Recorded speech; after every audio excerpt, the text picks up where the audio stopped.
Hi, Aunt Blabby here. Episode 12 I think we're at now. I just want to show you a few more things in the garden. It's still keeping on for now. It's just about done though. But there are still some nice, lovely flowers to be seen in the garden. And some basil.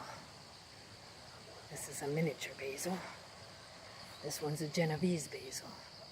And all the basils are delicate, sun-loving plants. And they can't really put up with a lot of frost or anything like that. Really, no frost. So these will have to be picked soon and come in and be dried for the winter. See this beautiful lush one over here. So I got a lot of drying to do. But we're going to have a great supply of basil. What I'll do is basil will root. What I'll do is I'll root a few of these pieces and plant them in pots to keep indoors for the winter. Let's go over here. Let's see what we got over here. Oh, look at these beautiful tomatoes. Little ones. They're so sweet. Let's have a taste. Oh, they are sweet. Okay. Now let's take a quick look at the thistle, the seven-headed thistle. There's still some beautiful blossoms on there. There's a lot of ones where the seeds have come out. You see them all over the ground with their fluffs there. Propagate next year. I have a feeling we're going to have a big crop of thistle next year. Even bigger than this year. I don't mind them.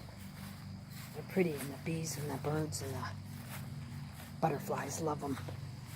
Hummingbirds hum over them and take the nectar too. It's one thing we don't have a picture of, I think, though. And see my pie pumpkin? It's not really mine, this is my kidlet's garden. And I expect I won't even have to cook it. My kidlet will take care of that. We'll probably have pumpkin pie. This is my ginkgo tree. Now I understand that these are getting rare in the world. So I'm feeling very fortunate right now to have one, a nice healthy one. I got this at a farmer's market. Quite by accident. I wasn't shopping for a ginkgo tree.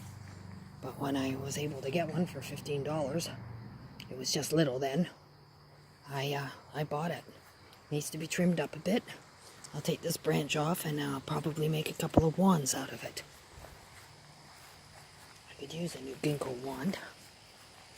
Well, we see we're under an apple tree here, and no apples, which is okay. We got baskets off of this tree last year, and they kind of, they don't bloom every year like that. They don't produce every year like that. They more or less,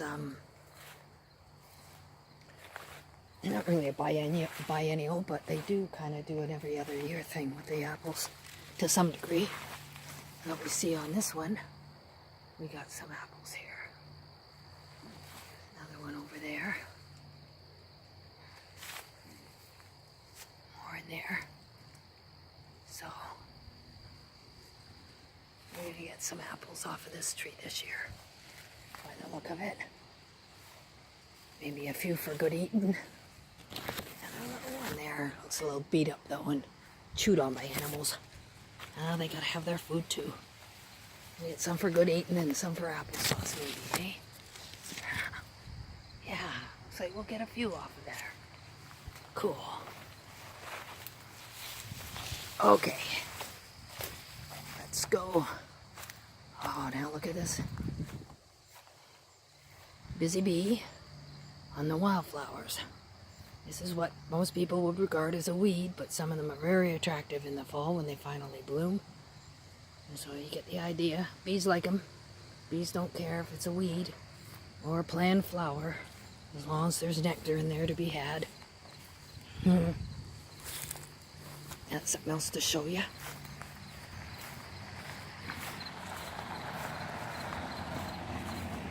Yeah, the garden's getting a little ragged.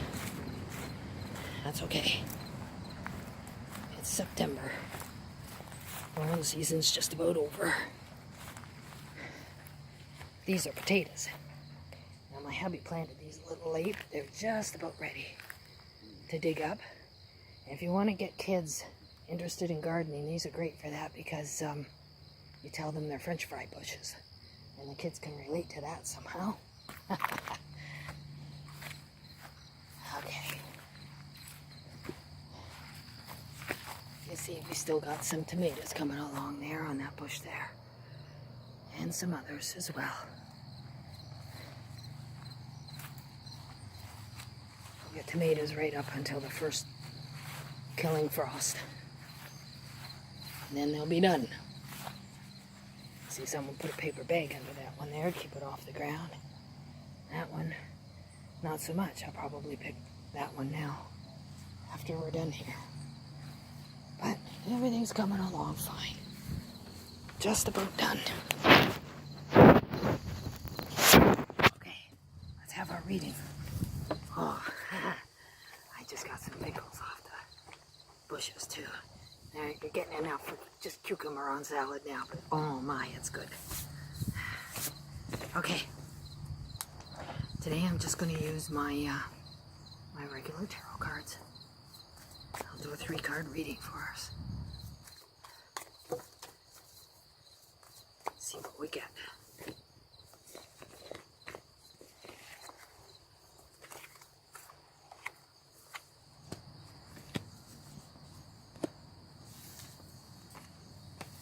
Three cards. Okay, first we've got the 7 of Cups. Now this is about making choices. Sometimes the choices that we have to make can be a little overwhelming, but we really can't just sit back and expect the universe to dump everything in our lap. Decisions made for us. That's not what we're here. We're here for to learn. We're here to live life. We have to make our own choices and decisions.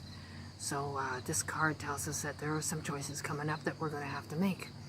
And what we want to do is be as practical as we can about it, but also follow our gut. Eh? Always a message. Always trust your instincts. If something doesn't feel right, it probably isn't. So, you know, make a wise choice. The decisions that we make a difference. I mean, this makes me always think of trying to choose seeds out of the spring seed catalog. There are so many plants to choose from. There are so many. And I only have so much garden space. So I have to choose. I have to consider what grew really well last year, and don't get too much of that, because it's very rare that nature gives you 2 years in a row of something being really good. It'll pick something else. You gotta guess. You gotta figure out. You gotta think what hasn't been the year for in a while, and maybe go for some of that, and then some of that over there, and then some of that over there, and hedge your bets.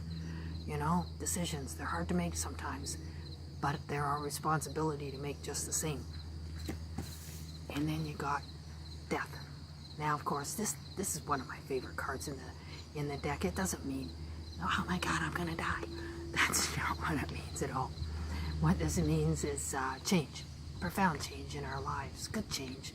And it's a death card because what we see is the death of our old ideas. It's like when you're growing up and you have some silly ideas about how things work, and then you find out how they really work, and you go, oh, silly me. What was I thinking? Well, we go through life that way, really. Things die, ideas die, plans go by the wayside. We have to make new ones, new choices. You see how the cards always go together, always tell a story. We have to make new choices and then embark on something new. And this is as much about new beginnings as it is about endings. Change. None of us like it, really, do we? We feel a little intimidated by change, and yet it's the only constant in life, isn't it? And the last card is the Page of Wands, and this is good news coming in. There's really not much complex about this card. It's either by letter, by phone, by word of mouth. Somehow there's some good news coming our way, and that will have to do with the decisions we make and the change that brings to our lives. And it's looking good. Good news coming in. So there we go. I hope that helps. I want you all to remember that Aunt Blabby thinks you're the bee's knees, and don't you dare let anybody else tell you any different. Bye.